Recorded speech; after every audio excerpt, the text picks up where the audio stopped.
This is a special news presentation from ABC 3340. April 27th, 2011. Alabama changed. Lives shattered. A devastating tornado outbreak destroyed homes, claimed more than 250 lives, and left parts of Alabama broken. Today, 1 year later, Alabama is moving forward. ABC 3340 and Chief Meteorologist James Spann share new insight and stories of hope in April 27th, 1 year later. Good evening. I'm ABC 3340 Chief Meteorologist James Spann. April 27th, 2011. The day everything changed here in this neighborhood, Pratt City, in the western part of Birmingham and around the state. So many tornadoes, so many lives lost, so much damage. It was a day we will never forget. So this is a tornado emergency. This is a very serious situation. But again, that is something that you pray that you never, ever, ever see. This thing looks like it might be over 1/2 mile wide, maybe up to 3/4 of a mile wide. This will be a day that will go down in state history. And all you can do is pray for those people.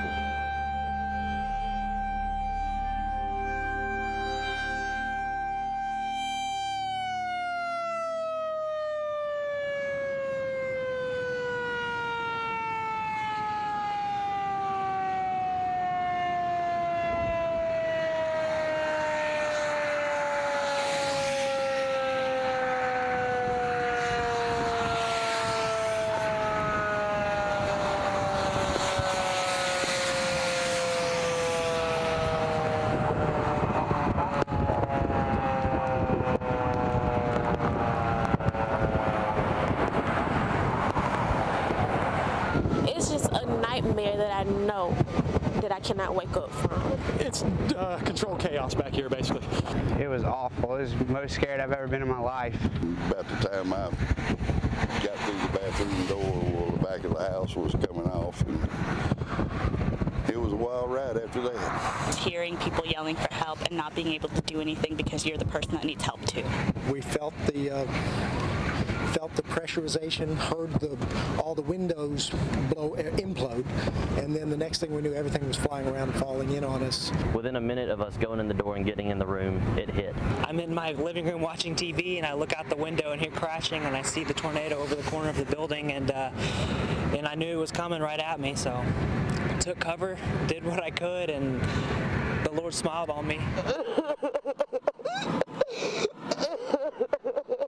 A few moments ago, I had an opportunity in Air 1 to observe the damage from about 500 feet, and to say the least, it is massive. I would estimate on a 3 to 4 mile stretch of the city, at some parts more than a 1/2 mile wide, we have utter destruction. We have neighborhoods that have basically been removed from the map. We have businesses that will no longer be able to engage in commerce. And we've got thousands upon thousands of citizens who have lost all of their possessions. We had to go to the VA and identify his body. They said he had broke his neck and flew him out the back window. They found him against a tree. I knew I had a lot of debris on top of me, and I didn't know if I could get out, but I was sort of crumpled up almost in a squatting position, and I couldn't move my legs at first, but that was just because of the debris. And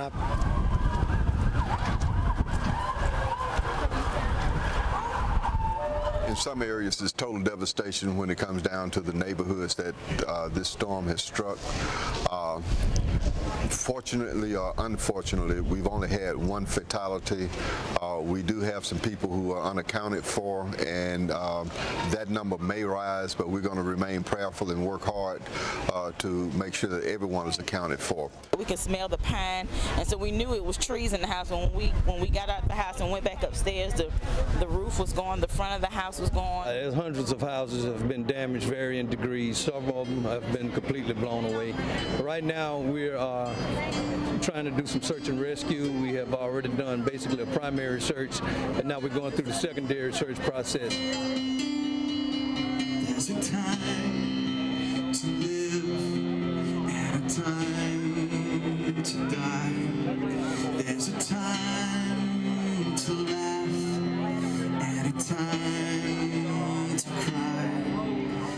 We would like to think that we could still rescue some people, but we have begun the recovery stage, and we've recovered the bodies so far in Alabama of 228 people.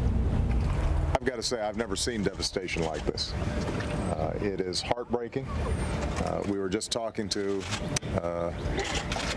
some residents here who were lucky enough to escape alive but have lost everything. They mentioned that their neighbors had lost 2 of their grandchildren in the process. What you're seeing here is the consequence of just a few minutes of this extraordinarily powerful storm sweeping through this community. There's a time for yes and a time for no. There's a time to be angry and a time to let it go. There's a time to run and a time to face it. There is love to see you through all of this. Hallelujah. Through all of this. He is with you in the conference room when the world is coming down on you and your wife and kids don't know you anymore. He is with you in the ICU when the doctors don't know what to do and it scares you to the core. He's with you. We may weep for a time, but joy will come in the morning. Yes, it will. Morning light. Help me. I need help. Did you lose everything? I lost everything. Feel alone and you're worried if you got it right or wrong. When the tornado hit Tuscaloosa, lives, homes, and power were lost. One place that narrowly missed a destructive blow stood as a beacon of light for so many victims that night. And then all of a sudden, you hear them call out DCH and Bryant-Denny Stadium, and it dawns on you that storm is headed right for us. A look inside DCH Regional Medical Center on April 27th.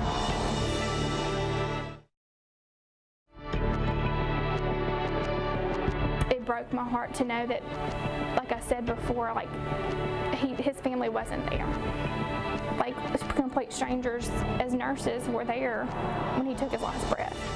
Many of the tornadoes that came through Alabama that horrible day and night were upper-end, strong, violent tornadoes, EF4s and EF5s. The countryside is still so scarred today, and it will stay that way for a long time.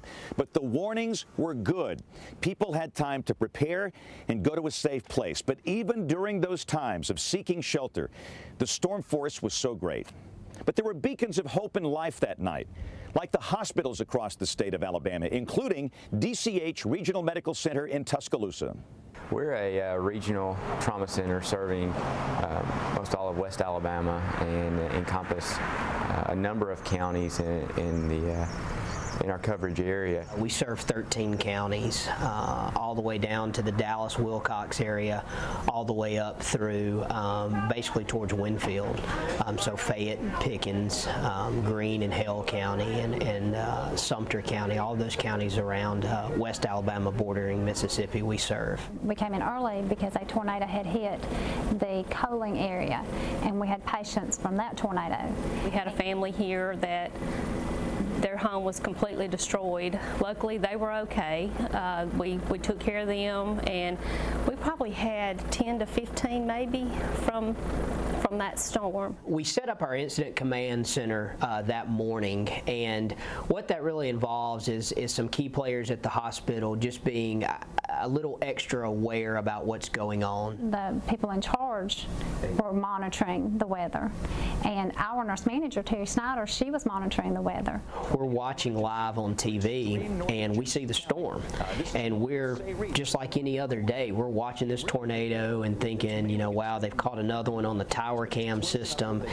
It was about a little after 5. Terry Snyder stuck her head in the door and said, y'all, it's a tornado, it's a bad one, and it's headed right toward us. You hear them call out DCH and Bryant-Denny Stadium, and it dawns on you that storm is headed right for us. Several young people in the crowd started crying. Several people started praying. And it was just this loud noise, and your ears started popping. And so I looked out the window, and this huge black cloud of debris just passed by the window. The hallway turned into basically a wind tunnel from where it pulled the doors open. A couple of pictures fell off the wall. It was pitch black. You could see it.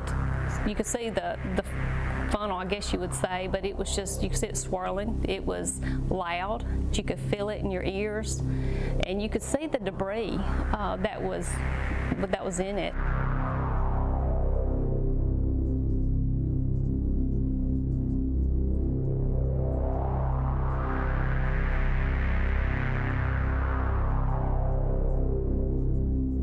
I immediately knew that when the tornado touched down, that we were going to have our hands full. The fire alarms are going off, so it's a little chaotic in the hallways now. We had all the patients and family members in the center hallways of the hospital. And we had no idea what we were about to face. EMS started telling us it's bad everywhere. It looks like a war zone. It's just outside the back door. Probably maybe 15 or 20 minutes when the patients started coming in. And the first call that we get is 3 children in full cardiac arrest. You know, we all started kind of getting in gear. Okay, who can we move? What areas are we going to put patients in? And really started trying to get a feel for what was going to happen. When the fire rescue unit pulled up and we opened the back doors, and there are 3 infants laying there, and you've got a paramedic in the back that is doing everything he can for those 3 kids. All on the same stretcher, all of whom were pronounced dead as soon as they got here. You know, it started out 1 patient, 2 patient, 20 patients, 30, 40 at a time. There were so many coming. We had people just coming in every entrance of the hospital that they could to seek help. Any door that you could come into the hospital, people were coming in the hospital. There were dogs in the hospital. There were, you know, just people trying to find some solace. Phone lines were down. Cell service was very sparse. My best use of my services and my training was going to be to direct disaster triage. Somebody has to say, okay, this patient's critical and we can do something about them. This patient's critical and we really can't do much for them, and we need to divert resources elsewhere. Or this patient is walking, they need to go over here.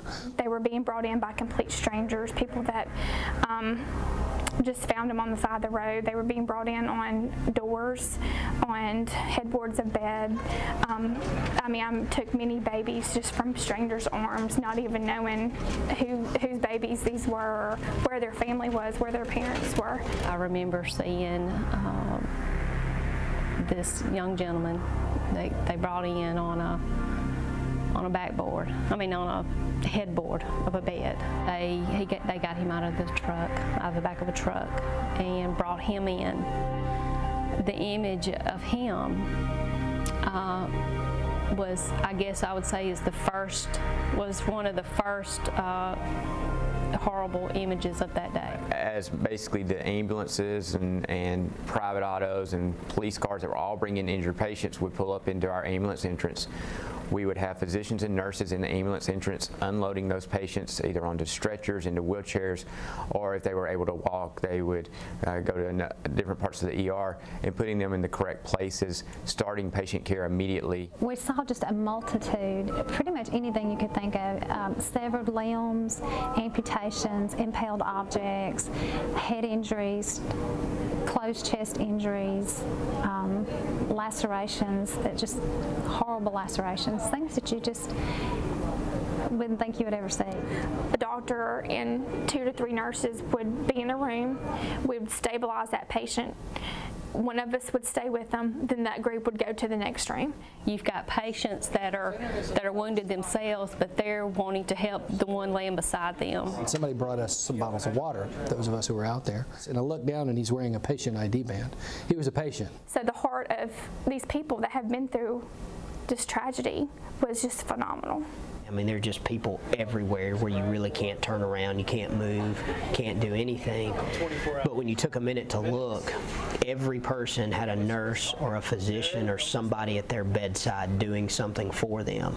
The hardest part was we've seen this type of trauma before, but not in this magnitude. I was able to keep the composure because when I was dealing with somebody, I knew that I had been placed there for a purpose, that it wasn't by chance, that it was my responsibility at that point to take care of that person. You can't get emotional, because if you let yourself become emotional in the moment, then you're not doing your patient any good. We do fall apart emotionally, but it's after the fact.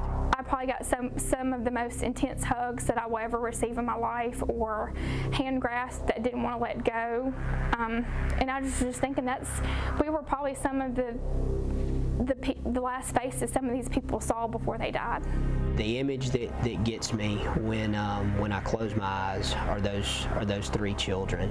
It's hard enough to deal with one child that comes in and is dead, much less have 3 on a backboard the first thing you see. It was just a horrific day that I hope that we never have to experience again.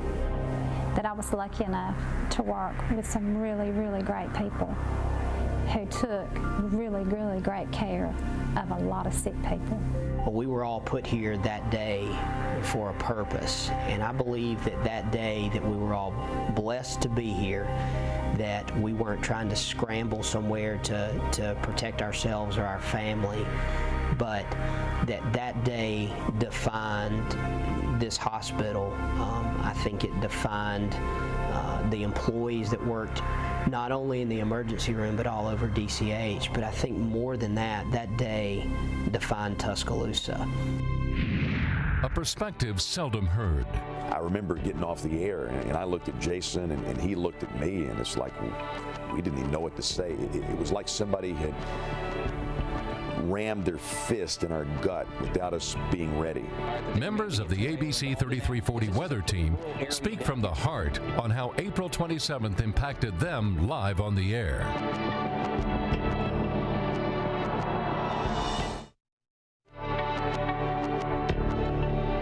You don't know if everybody's okay or not.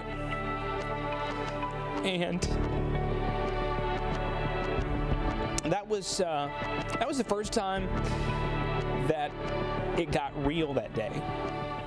A year later, many homes are still separated from their foundation. You can find piles of rubble in so many places across the state. Over the past year, so many people have stopped me to ask me, what were you feeling? What was it like being in the midst of that horrible day? For a long time, I opted not to talk about it. The death toll was so overwhelming, we didn't quite know what to say. But the time has come to talk about it. And the truth is, for me personally and all of the members of our weather team, we have a very intimate and emotional attachment to April 27, 2011. We never in our wildest dreams imagined that we would be able to watch the most heartbreaking day in the state unfold on that Skycam network. The ultimate goal is to keep people safe and prevent loss of life. That's the core of who I am and what we've done here all 15, 16 years. And I knew what my plan was for the day. As far as the way it actually turned out, not what I expected. Knowing the kind of environment that we were in, I came on in several hours early, had my breakfast, and I had a director on standby at 3 a.m. and called him about 10 after 3, and I said, we're going to go on in about 10 minutes. I believe the Weather Service is going to issue a tornado warning. Good morning. I'm Jason Simpson, live in the ABC 3340 Storm Alert Center. The National Weather Service has issued a tornado warning for Pickens County and Lamar County until 4:15 this morning, because the first thought was we're just going to have your standard squall line with some embedded tornadoes, and they'll be relatively small, relatively short-lived. These warnings will be up maybe till about 6 o'clock this morning, and then we'll start to ease out of it into a little more stable situation until the afternoon. By the time I got down here, Jason was already on the air. What we ended up with was warning after warning after warning. For goodness, 4 hours. It didn't stop. The most surprising thing about it was the violence with which those tornadoes hit, especially in West Alabama early on. We do have tornado warnings in effect for Cullman County, for Walker County, for parts of Jefferson and Shelby counties. About 6:30 that morning, I got a phone call from one of my cousins in Holly Pond who knew I was on the air, knew I couldn't take a phone call, and I thought, why in the world are you calling me? You know that I can't take this call. And then it hit me that this giant rotating comma head feature on that line of storms that just passed over Holly Pond, and that he must have something to say. So I called him back, and he told me that the house that he was in was okay, but the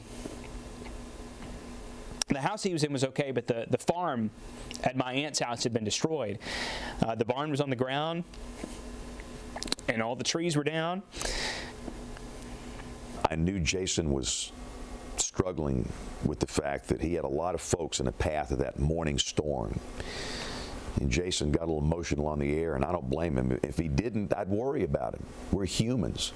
It was hours before I knew that my family was okay. And that's what makes it hard to talk about. It's not that the damage was so bad in Holly Pond. It's that, you know, here I am trying to hold it together. New tornado on TV with James and with hundreds of thousands of people wanting to know where these storms are going next. And in the back of my mind, the wheels are turning. And you just don't know. I remember getting off the air, and I looked at Jason, and he looked at me, and it's like, we didn't even know what to say. It was like somebody had rammed their fist in our gut without us being ready. Soon after that, we learned that 5 people had died, and 250,000 people had no power. And that is an issue for this part of Alabama. It was greater than the inland effects of Hurricanes Ivan and Katrina. I was sent to meet up with a photographer in Pell City to see what had already happened over there and get that story. After the midday show, they called me to the newsroom, and we had an impromptu meeting at the assignment desk. And I just remember looking at Gary, our news director, and saying, Gary, have I ever told you that I expected a violent tornado outbreak with mass casualties before? And he says, no. I said, well, today's that day. Today's the day.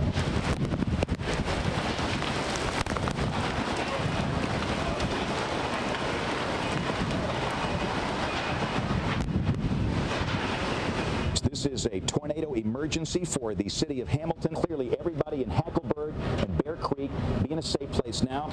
We have one possible tornado approaching downtown Haleyville. Tornado emergency for the cities of Tuscaloosa and Northport. And this is a tornado emergency for the city of Birmingham. And a violent tornado is very close to Brent. This thing more than likely is on 231, about 6 miles south of downtown Asheville. We had multiple long track, violent tornadoes that could kill people. My greatest struggle was how to handle that. It's like you don't even want to get off of one for more than 30 seconds, but we had to. There's a point in life where you know that everybody is your brother, everybody's your sister, and this was that day. I'm not so sure that it was really sinking in for a lot of people exactly how strong those storms were that day. That is a large wedge tornado that is coming through downtown Cullman, and again, do not worry about the change in the structure. This thing will probably stay down for a long period of time. So again, we are calling a tornado emergency for the city of Cullman and points north and east. We're looking to the southwest from high atop the Tuscaloosa County Courthouse, and again, we're going to stay with this as long as we keep power.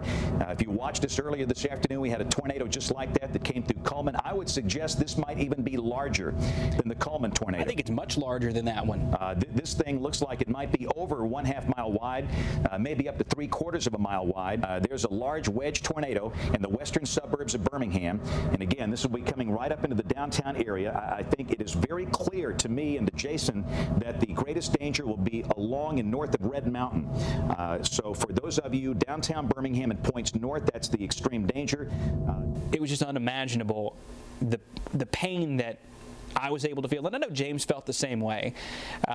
We just felt pain for the people who were being affected by this, because we were seeing it live, and the only thing we could do was warn people. And we have learned that if you can show people a live video stream of a tornado, they'll do something, where a lot of times you show them radar, they don't do anything. It's very difficult to see and experience what we went through that day, and just to know what so many people have gone through and continue to go through.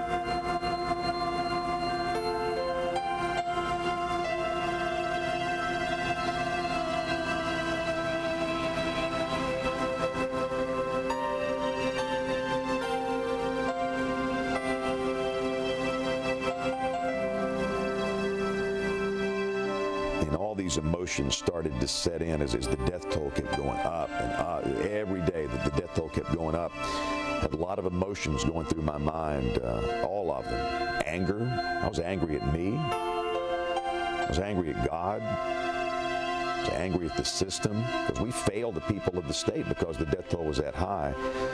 I panicked a few times that day on the 27th, and even broke down a few times in the van. But then again, you'd hear a story about somebody that heard the warning and they did the right thing, and they thought, you know, you got 36 people here that would be dead if we didn't do the right thing. So then you felt like, okay, you know, we did some good. It really hurts to think back and look at that and wonder what we could have done better. But with the limitations of our equipment, the limitations of radar as it is now, we can't see tornadoes with radar. We see the thunderstorm that produces them, so we can't tell what's happening down in that lowest part of the atmosphere. It just makes you wonder, what can we do better? And there are going to be a lot of good things that come out of this, but there are going to be a lot of memories that haunt me for a long time.